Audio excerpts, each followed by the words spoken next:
오늘 하나님께서 우리에게 주신 말씀 빌립보서 2장 12절. 그러므로 나의 사랑하는 자들아 너희가 나 있을 때뿐 아니라 더욱 지금 나 없을 때에도 항상 복종하여 두렵고 떨림으로 너희 구원을 이루라. 아멘.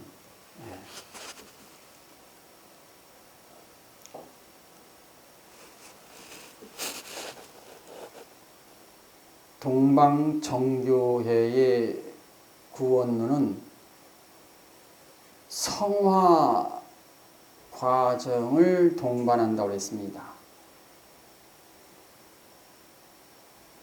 그래서 이 정교회의 구원론은 점진적인 구원론이 됩니다. 이 사상은 동방교부들로부터 온 것이라고 했습니다. 서방교회의 교부들의 사상이 아닙니다. 서방교회는 카톨릭이요.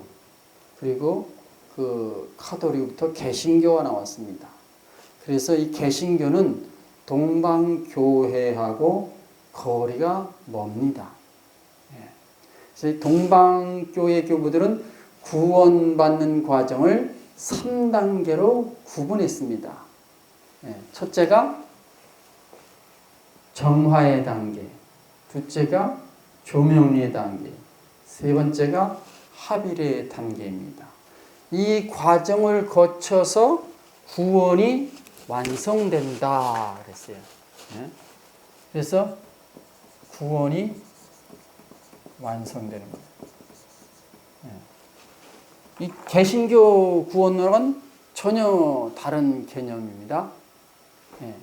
이것이 동방교 교부들의 핵심 사상이에요. 그래서 이 마틴 루터의 독일 신학에서도 이것을 강조하고 있습니다. 같이 읽겠습니다. 그렇기 때문에 신앙생활에는 세 단계가 있습니다. 첫째는 정화의 단계요. 둘째는 조명의 단계요. 세 번째는 합일의 단계입니다. 마틴 루터의 독일 신학. 루터가 극찬한 책이죠.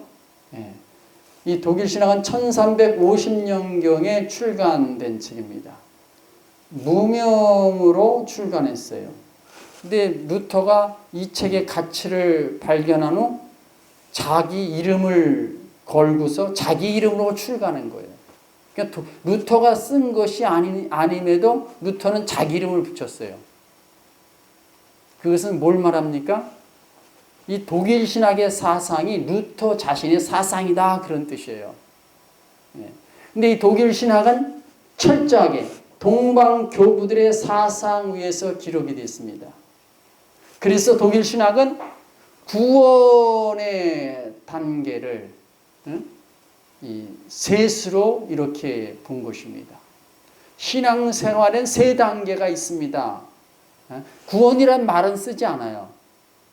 근데 하나님께로 가는 그 단계, 생명을 얻는 단계, 영생을 얻는 그 단계가 바로 이 3단계다 이거예요.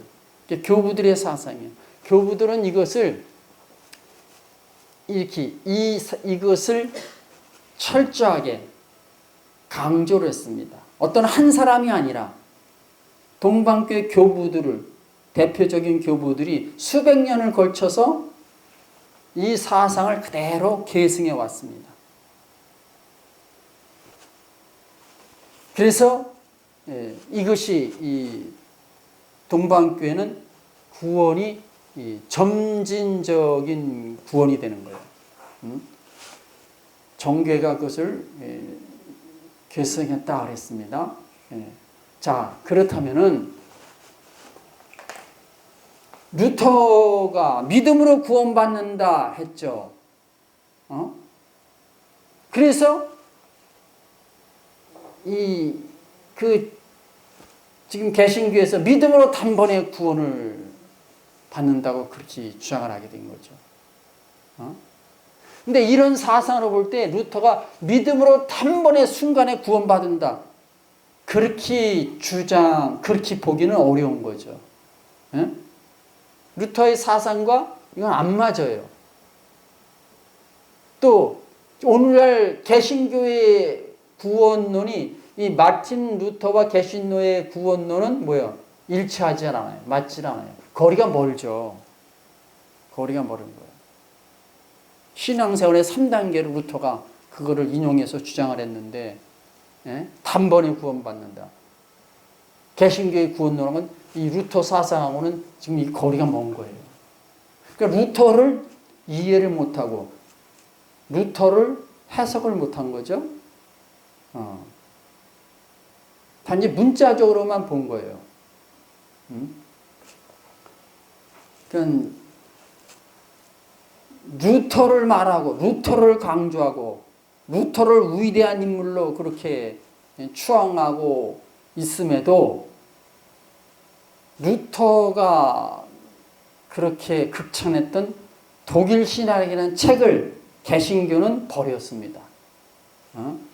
개신교는 루터의 독일 신학을 이해를 못했어요.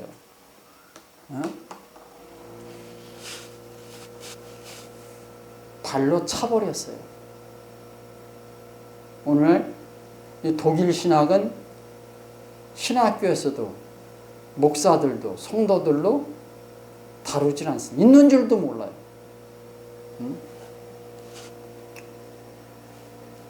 자, 저의 책 생명소의 길 2에서 독일 신학을 해설했습니다. 그 중에 한 부분을 좀 인용해 보겠습니다. 같이 봅니다. 신앙생활의 3단계는 이미 오리게네스에서 시작되고 니사의 그레고리를 거쳐 디오니시우스가 강력하게 주장하였다. 그러므로 이러한 저자의 주장은 교부들로부터 영향을 받은 것이다. 그레고리는 하나님을 알 수 있는 방법은 한마디로 정결이라고 못을 박았다. 이는 영혼과 육체가 정화되어서 모든 면에서 깨끗해져야 됨을 의미한다. 이렇게 정결게 된 자는 다시 말씀과 우레와 번개와 구름과 나팔소리와 같은 빛의 인도를 받음으로써 하나님이 계신 거룩한 산에 오를 수 있다. 그리고 마침내 하나님이 계신 흑암으로 들어가서 하나님과 합의를 이루게 된다고 하였다. 마찬가지로 디오니시우스가 말한 하나님을 아는 길도 정화와 조명과 합일의 3단계로 구성되어 있다. 이는 그가 강조한 하나님의 생명에 이르는 길로서 그의 기본적인 사상이다. 이런 사상은 그의 글 전체에 나타나 있다. 저희 책에 나온 내용을 인용을 했습니다. 이 글은 그 마틴 루터의 독일 신학을 비롯해서 교부들의 사상을 제가 종합적으로 이렇게 정리해 놓은 것입니다. 그러니까 신앙생활의 3단계, 이건 독일 신학에서 말하는 것이면서 이것의 그 근원은 교부들로부터 온 것이다 그랬어요. 자, 다시 한번 보겠습니다. 제가 설명을 합니다. 신앙생활의 3단계는 이미 오리게네스에게서 시작되고 아주 동방 교부들 중에 최고의 신학자라고 할 수 있어요.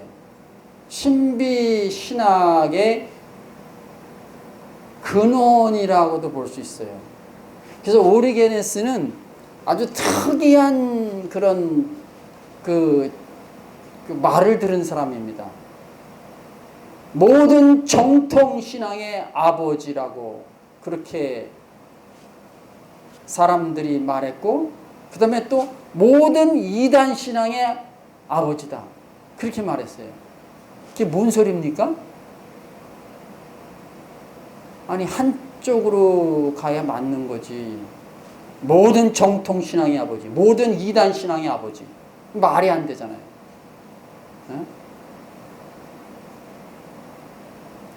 그 이유는 오리게네스가 그 하나님의 신비를 다뤘기 때문에 그렇습니다. 정통 신앙을 말하면서 또 하나님의 신비를 다뤘어요. 그래서 이단들이 하나님의 신비를 다룬 그 말씀을 오리게네스에서 훔쳐가지고 왔어요. 그래서 그런 칭호를 얻게 된 거예요.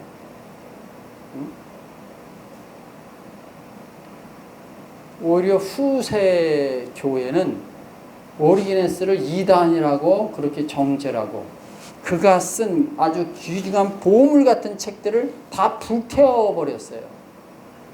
미친 짓을 한 거예요. 미친 짓을.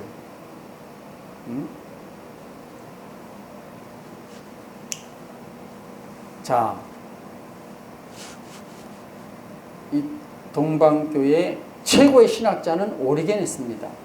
서방교회 최고의 신학자는 어거스틴이라고 말할 수 있죠.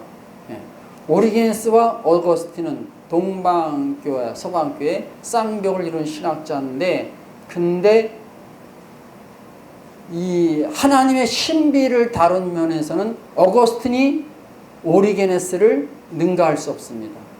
이런 면에서는 오리게네스가 어거스틴을 능가합니다. 어거스틴, 다시 말하면 아우구스티누스입니다. 네.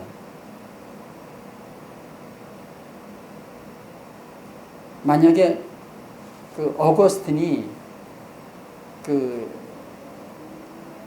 동방 교부들의 신비 신학에 정통했더라면 서방 교회가 달라졌을 것이에요.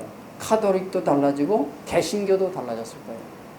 그런 것이 굉장히 안타까운 점입니다. 네. 자, 그래서 신앙생활 세 단계는 이미 오리겐에서 시작되고 니사의 그레고리를 거쳐 대표적인 교부입니다. 디오니시우스가 강력하게 주장하였다. 네.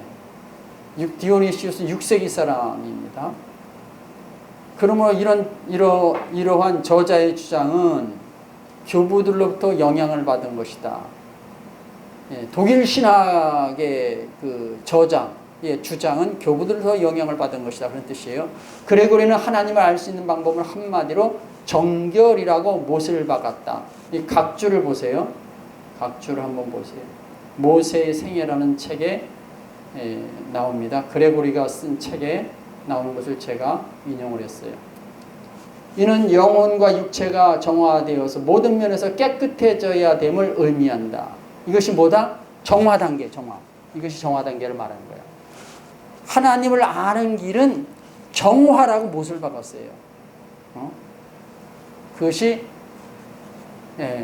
영혼과 육체가 정화되어서 모든 면에서 깨끗해져야 됨을 의미한다. 이 정화예요. 이렇게 정결된 자는 다시 말씀과 우레와 번개와 구름과 나팔 소리 같은 빛의 인도를 받음으로써 하나님이 계신 거룩한 산에 오를 수 있다. 왜 그랬어요? 하나님이 계신 거룩한 산.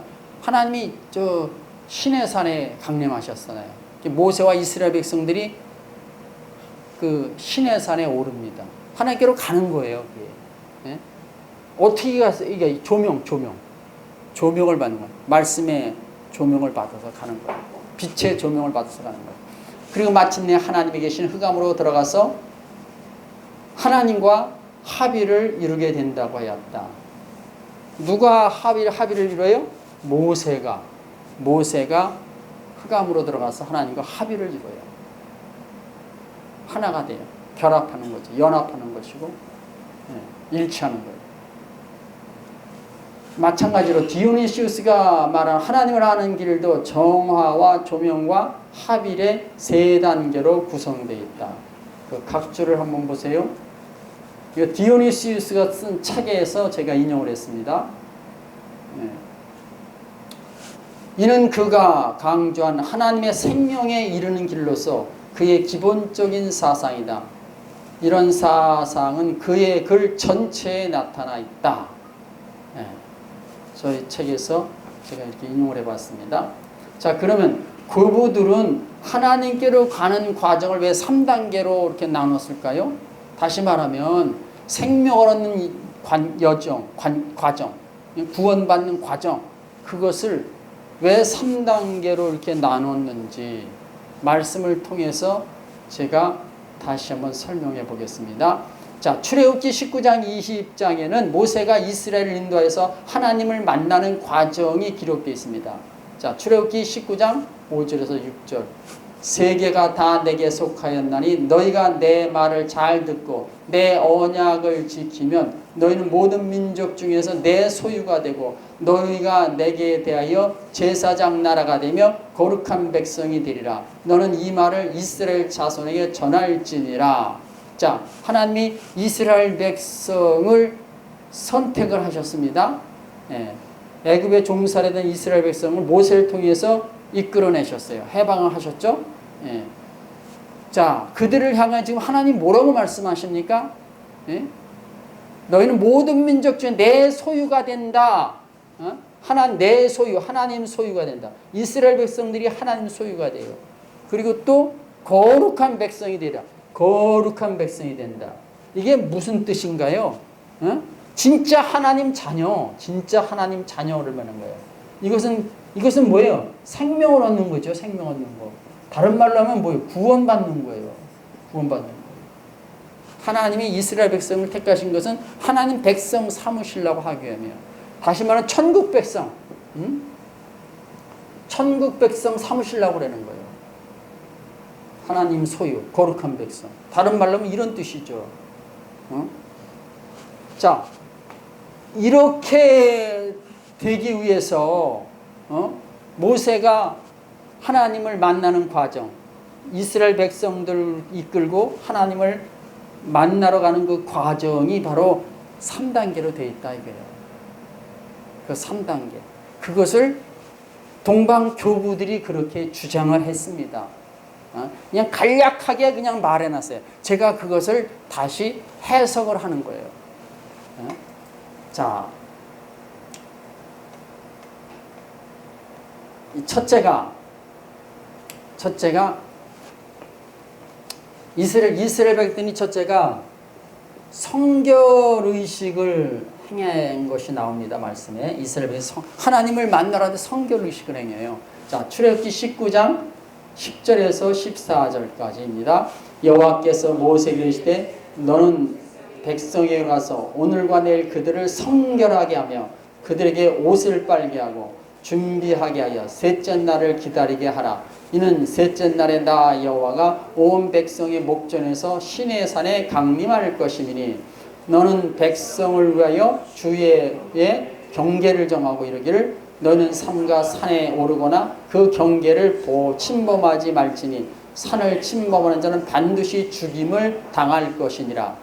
그런 자에게는 손을 대지 말고 돌로 쳐 죽이거나 화살로 쏘아 죽여야 하리니 짐승이나 사람을 막론하고 살아남지 못하리라 하고 나팔을 길게 불거든 산 앞에 이를 것이라 하라. 모세가 시내산에서 내려와 백성에게 이르매 백성을 성결하게 하니 그들이 자기 옷을 빨더라. 자, 모세와 백성은 하나님을 지금 만나러 가기 위해서 의식을 행해요. 그것이 뭐다? 성결의식이다 이게요. 성결의식. 그것이 10절이죠. 여호와께서 모세에게 이르시되 너는 백성에게로 가서 오늘과 내일 그들을 성결하게 하며 그들에게 옷을 빨게 하고. 이게 뭐예요? 성결의식을 하는 거예요. 성결의식. 그 다음에 14절에 모두 모세가 산에서 내려 백성이 이르되 백성을 성결하게 하니 그들이 자기 옷을 빨더라. 거룩한 의식을 행하는 거죠. 자, 그러면 뭐예요? 하나님을 지금 맞이하러 가는 거예요. 하나님을 만나러 가는 거예요. 하나님께로 가까이 가는 거예요. 그것이 이 성결 의식이 뭐다? 이게 필수다. 이게 필수다. 필수다. 성결 의식, 만일 성결 의식을 행하지 않거나, 함부로 나대는 자는 어떻게 된다? 죽는다. 그랬어요. 죽는다. 12절이에요. 12절. 너는 백성을 위하여 주의 경계를 정하고 이르기를 너희는 산과 산에 오르거나 그 경계를 침범하지 말지니 산을 침범하는 자는 반드시 죽임을 당할 것이니라. 하나님이 정한 그 경계가 있어요. 함부로 그거 넘나들지 말고, 함부로 설쳐대지 말라 이게. 그냥 경계에 어떤 경계, 하나님이 정하신 경계가 있는데 그 경계에서 함부로 나대면 죽는다. 그 말은 뭐예요? 성결하지 않은 자 함부로 나대면 죽는다 이거예요. 죽는 거예요, 죽어.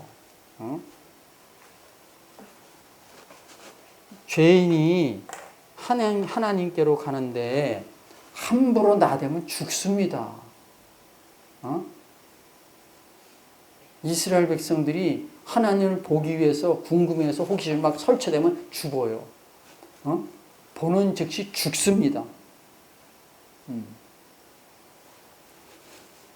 자, 그래서 그레고리 교부가 하나님을 알 수 있는 방법은 한마디로 정결이라고 못을 박은 거예요. 네. 그걸 제가 다시 한번 읽겠습니다. 네. 그레고리는 하나님을 알 수 있는 방법은 한마디로 정결이라고 못을 박았다. 네. 이것이 동방교부의 사상입니다. 네. 자, 그러면은 율법 시대, 네? 그 율법 주어지기 전, 율법을 받는 그 무렵, 그때나 성결이 필요하고 정화가 필요합니까? 아닙니다, 여러분. 아니에요. 네. 성결과 이 정화는 이거는 성경의 사상이에요, 사상. 그냥, 예. 이거는 율법 시대 이전이나 율법 시대나 복음 시대나 필수예요, 필수. 하나님을 만나는 데 있어 필수다 이거예요.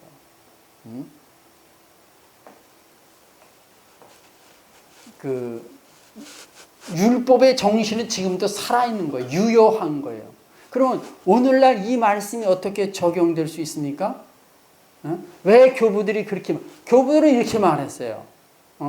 근데 그것을 제가 다시 한번 재해석하는 겁니다. 말씀으로, 진리로, 복음으로. 자, 모세 시대의 하나님은 어디에 강림하셨습니까? 시내산에 강림하셨어요. 11절에 나오죠. 11절에. 여기 보세요. 11절. 준비하게 할 셋째 날을 기다리게 하라. 이는 셋째 날에 나 여호와가 온 백성의 목전에서 시내산에 강림할 것임이니. 시내산에 강림하셨어요. 그러면 하나님은 오늘날 복음 시대에는 어디에 강림하십니까?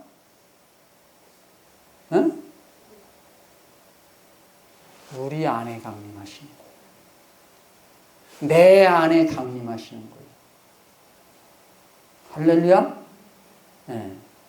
시내산에 강림하셨던 그 하나님이 은혜 시대에는 오늘날에는 우리 안에, 내 안에 강림하신다.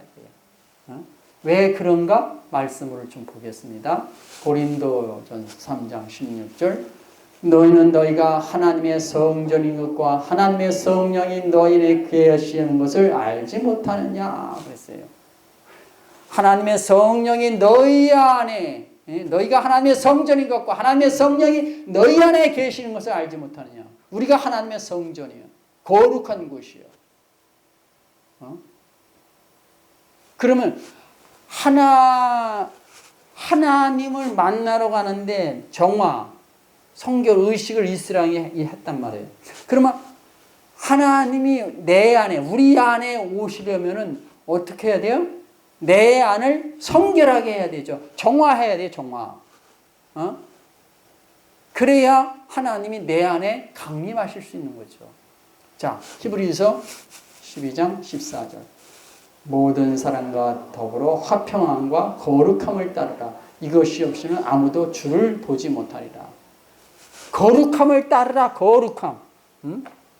지금 지금 사도가 지금 뭐라 그래? 거룩하라 지금 거룩함을 따라 거룩하라 지금 이렇게 강조해요. 이 거룩이 뭡니까? 이게 정화되어 거룩해지는 거죠. 정화. 성결을 말하는 거예요. 성결.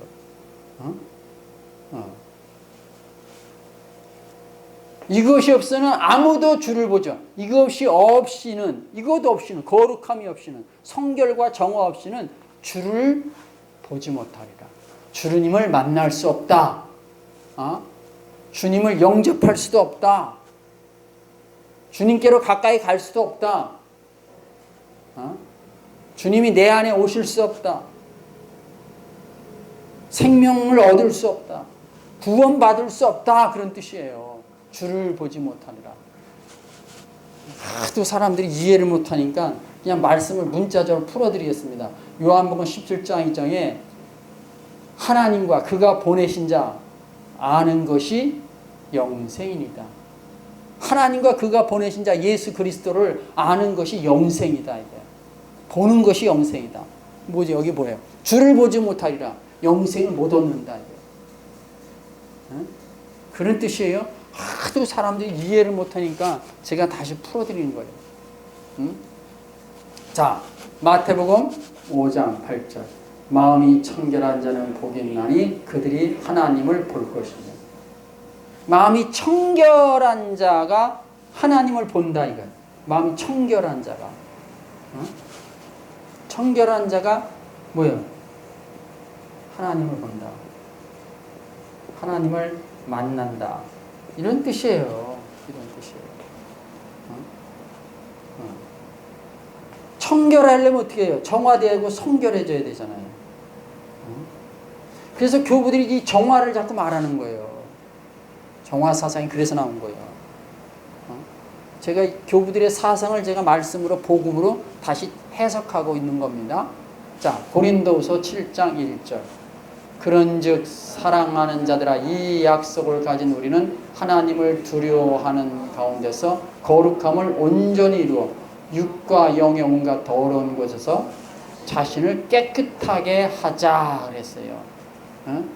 자, 거룩함을 온전히 이루어 깨끗이 하자 그랬어요. 깨끗이. 거룩함을 계속 강조했잖아요. 마음이 정화되지 않은 자에게 주님이 오신다? 이건 불가능한 일이에요. 절대로 있을 수 없는 일이에요. 마음이 정화되지 않은 자에게 생명이 임한다? 불가능한 일이에요. 근데 지금 개신교에서는 그거 강조하잖아요. 믿음은 뭐예요? 구원이라고. 영접하면 뭐예요? 즉시 구원 말하잖아. 아니 성경이 그렇게 말하지 않아요. 응? 거룩함을 온전히 이루라. 현재형이에요. 현재. 이루어 나가라. 그런 뜻이에요. 응? 교부들의 사상이 뭐예요? 직이 성경적이에요.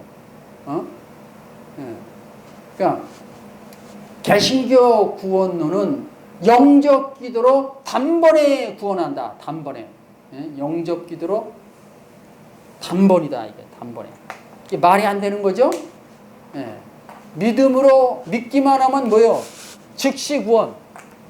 즉시 구원. 순간 구원이 가능하다. 지금 이렇게 돼 있어요. 이것이 뭐다? 엉터리다. 엉터리. 이게 엉터리예요. 좀 더 그 강한 말로 강조는 뭐예요? 거짓이다 이거예요. 거짓이다. 그래서 예수 믿은 지 얼마 되지도 않은 사람이 구원받았다고 그렇게 말하는 거예요. 구원받은 게 아니죠. 착각이죠. 동방 교부들이 그런 사람들을 보면 어떻게 생각하겠어요? 미쳤다 이렇게 말하는 거예요. 미쳤다.